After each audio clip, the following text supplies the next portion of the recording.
Hello and welcome to Doom Does DVD, and this is the Disney Classics conclusion. This video comes to you in 5 parts. Part 1, the end. It may seem a little silly to start at the end, but mainly I'm just expanding a little bit on what I mentioned at the end of the last video about why I'm stopping this series at this point. The short answer of which is, of course, that I'm only doing the reviews of what's in this box set, which only goes to 2018. But obviously that's not the end of the Disney Classic series. There's Frozen 2, and then next year we've got both Raya the Last Dragon and Encanto coming. And I'm sure the series will carry on for many, many years after that. I haven't actually seen Frozen 2 yet. Will I watch it at some point?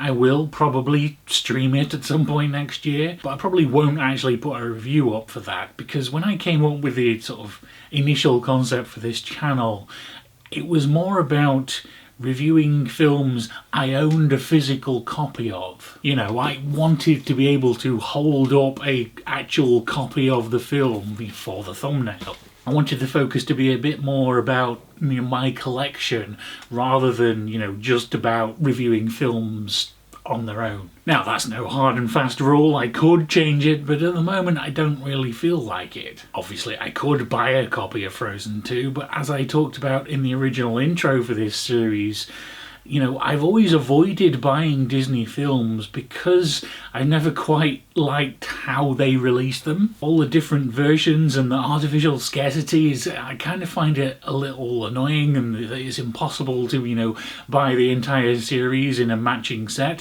which is why I bought this box set. Of course, in typical Disney fashion, they have re-released this box set with Frozen 2 in it, and yes, I could maybe upgrade to that, but that would be a lot of money for basically only one more film, because the existence of that box set means reselling this one would be next to impossible, so yeah. So for the near future, I'm going to be leaving Disney alone for a while. But maybe one day, 20, 30 years, they release a second part 2 box set, then maybe I'll come back and do another set. But for now, I think we're kind of done with Disney. Although I should say we're done with Disney Classics, because Disney own a lot of other things that I'll probably be watching. More about that later.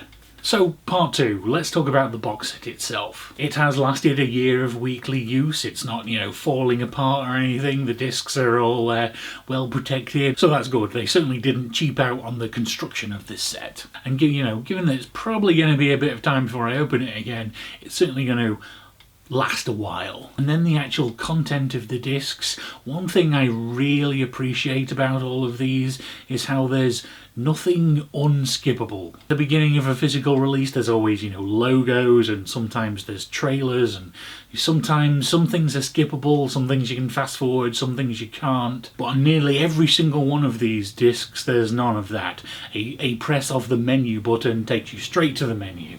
I really appreciate being able to do that. Part 3, the films themselves. A couple of times I was asked if I was going to, rank the entire series, and I don't think I could do that.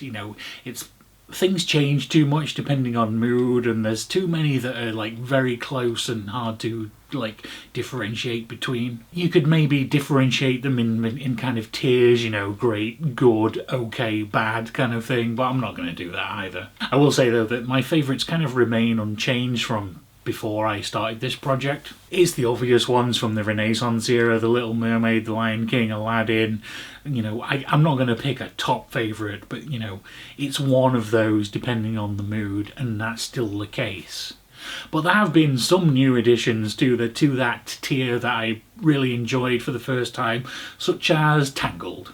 There are also, of course, some films in this box set that it's entirely possible I may never watch again. But still, I'm very happy to have seen them, to have witnessed the entire history of the Disney Classics line, being able to understand the history and see the evolution, and, it's nice knowledge to have, even if they weren't particularly my cup of tea. And while this is the most expensive box set that I own, still on a per film basis, it works out as very good value for money. Because even when there's some here I probably won't watch again, there are many here that I will. Part 4, the YouTube experience. Making a weekly video that comes out at a specific time for 58 weeks in a row now, that is the most prolific I have ever been on YouTube.